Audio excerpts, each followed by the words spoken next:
that kind of speed. So Hyper Street Fighter is undeniably a result of this hack. Now, the most important game ever for hacking in history, period, is Doom. I imagine all you guys know what Doom is. It's pretty much the spiritual sequel to Wolfenstein, which is arguably the first first-person shooter. There was a, quote, first-person shooter before it that lots of people like to argue against, but it was a wizard hand that shot magic out of it. So it's really, yeah. So it's really your call which one you think was the actual first shooter. But anyways, Doom was important because Doom was, two reasons why Doom was important. One, because Doom was originally released as freeware for the PC. That's how they got it out there, that people knew what it was. When it first came out, they released the first handful of levels for free. So everyone had it, for starters. So, I mean, it doesn't matter who you were, you had Doom on your computer. As long as you had, like, Windows 95, you had Doom. And the second reason was all of Doom's files were accessible. None of them were locked, none of them were kept away. They put it all on your computer. It wasn't like stored on a floppy disk or stored somewhere where you couldn't get a hold of it. So you could access all of them. And the files that, the kind of code name for them is WAD files, is what they always call them, which was where's all the data. It's kind of what people joke about. But basically, these files were what people like to modify. And the first big thing that really changed everything was when they released this book called the Doom Construction Kit. And basically, it was a book that told you how to alter Doom. And then it came with a CD of already altered versions of the game. Or maybe it was a floppy disk. I'm not sure. It was a floppy. It was a floppy. It came with a floppy that. Like 6 floppies. Yeah, it came with a floppy that had a bunch of altered versions of the game, so that you could study their altered versions and learn how to do it. And then a freeware program came out, public domain by Brendan Weaver. But he was a pretty big influence too, because you no longer had to buy this to get a hold of it. And with Brendan Weaver's little public domains thing that he put out, the modding community was created at that very moment, because suddenly everyone could get a hold of the ability to modify games as they exist. And a lot of important people have actually gotten their job because of this game. One of the more notable ones is, and I'm probably going to mess this up, but Dario Caselli. Basically, he made the mod Final Doom, and he later on became a very important worker on the game Half-Life. So,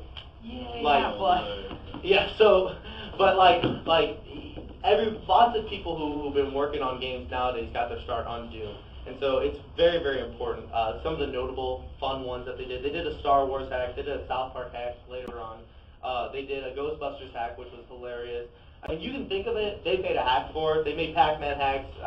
They've made Street Fighter, Mortal Kombat hacks where, like, you play as Ryu and you throw Hadouken at Scorpion. You know, like that. They make everything.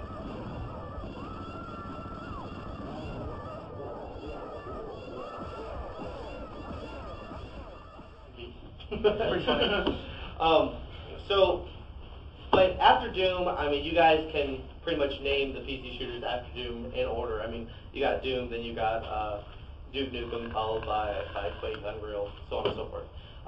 And all these games were modded, had their own huge mods, and produced a handful of programmers that later on made the games that we play today. But what really changed the world of modding was emulators. Now, a quick definition of emulators is, an emulator is a program that pretends to be another program.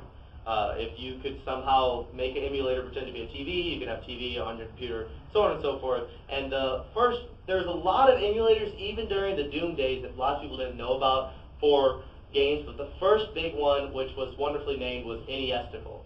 And it had a very obscene logo, and but the reason why it was so big was it was extremely user-friendly, and it was an emulator for the original Nintendo Entertainment System. Now, why are emulators even in this? Why are they a big part? Because up to this point, you could only work on games that were on the PC. Now with emulators, you can work on any game. You can get a hold of any game that you've ever played and emulate it onto your PC and then modify it however you want. And afterwards, I mean, every system you can think of has been emulated nowadays, from NES all the way up to PlayStation 2. And depending on how good you are, you can get PlayStation 3 hacks and everything, just depending on the powers of your computer and how good you are at pirating games, which we don't do. Right. No. No. Right. No. It's, well, actually, I try my best not to. But which pretty much brings us into the modern age, and the three most important hacks, undeniably today, is Mugen, Super Mario Brothers Frustration, or Super Mario Brothers Forever, whichever one you call it, and then The Legend of Zelda: Ocarina of Time, Zelda's Birthday. And that's what we're going to be addressing. We're going to address all three of these here. First one is Mugen.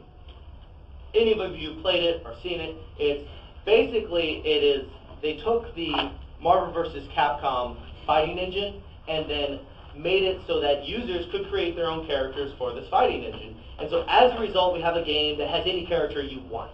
You name the combination, you can do it. Like, you can have Peter Griffin versus, Tomb Raider. Or you can have Homer Simpson versus Godzilla. It doesn't matter. You can have whatever you want, or you can pull up some... Here's a picture of basically what it looks like on one of the... Yeah, and this is just one person's character screen. They have bigger character screens, smaller ones. There's a whole Mortal Kombat one called the Mortal Kombat Project, where they have every character with every moveset, so you have like 3 different Johnny Cages and what have you, so that you can play whichever one's your favorite one to use, you can do. They have the same thing for Street Fighter. And so, yeah, you can see the character screen is ridiculous on Mugen, and it's Marvel vs. Capcom. And like, for instance, of course I'm a Mortal Kombat guy, so all my references are going to be to that. But like, Scorpion is Spider-Man, because Spider-Man has the webs. So they just took the Spider-Man sprites and put Scorpion art over it. So Scorpion does all the same stuff Spider-Man does, but it looks like Scorpion doing it. The next one is Super Mario Frustration, and you guys have played it. You guys know about it. It's essentially the most evil... Huh? Yeah, it's the most evil Mario game ever made. They start you off with you just falling in midair. And it was made really popular when the Super Mario Frustration video came out. It didn't originally come out on YouTube. It came out on some secondary site. They moved its way to YouTube and blew up. But it's basically a guy trying to get through Mario Frustration, and he has this thick accent, and he just fails over and over and over again. Then he gets a little further and fails, and eventually he gets through the whole game. But it's this long 10-minute video that's just ridiculous and hilarious, and that's where it got really popular, and that's the reason why it's one of the most popular ones today. The last one that's just really off the wall and actually really important is Legend of Zelda: Ocarina of Time, Zelda's Birthday. The reason why it's important is, to date, it is the biggest, most ambitious mod ever made. They took the entire game and remade it in a new storyline. Now, they could easily have done this just by changing what the speech bubble said, but what the actual programmer did, who we also don't know who this fellow is, he's not like come out and said, I did it, but it just kind of showed up one day. Yeah. Yeah, but the game, he took all the exits to all the parts of the world and reordered them so that it makes a whole different map.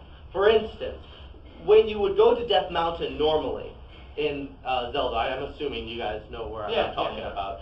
When you go to Death Mountain normally, in that game you end up at Zelda's castle. Whereas if you head towards Zelda's castle, you always end up at Zelda's destroyed castle at the end of the game. So you have these 2 different castles. And basically the storyline of the game is, it's Princess Zelda's birthday, and you have to find 3 birthday gifts. The 3 birthday gifts are the 3 items that you find in the first 3 temples. But the first 3 temples have been completely 100% reworked, and they're undistinguishable from their original format, except for the original, like, you get your boomerang and you get your slingshot, what have you, like that. But it's an extremely ambitious game. I suggest you guys go take a look at it sometime, because, I mean, it's deep how far this guy went. He must have spent, like, the second it came out on PC, like, the second he could get a hold of it, he must have been working on it. And it's just been released in the last, like, 2 years. And so that basically gives you a quick roundup of the history of modding video games, and gives you an idea of kind of where we come from, where Ms. Pac-Man, one of the most successful arcade games, was originally a mod, to where we are currently modding all the most successful arcade games. So yeah, so that pretty much brings it around. So how do you guys want to do this competition? We already figured out that like it's going to be the biggest pain in the neck ever.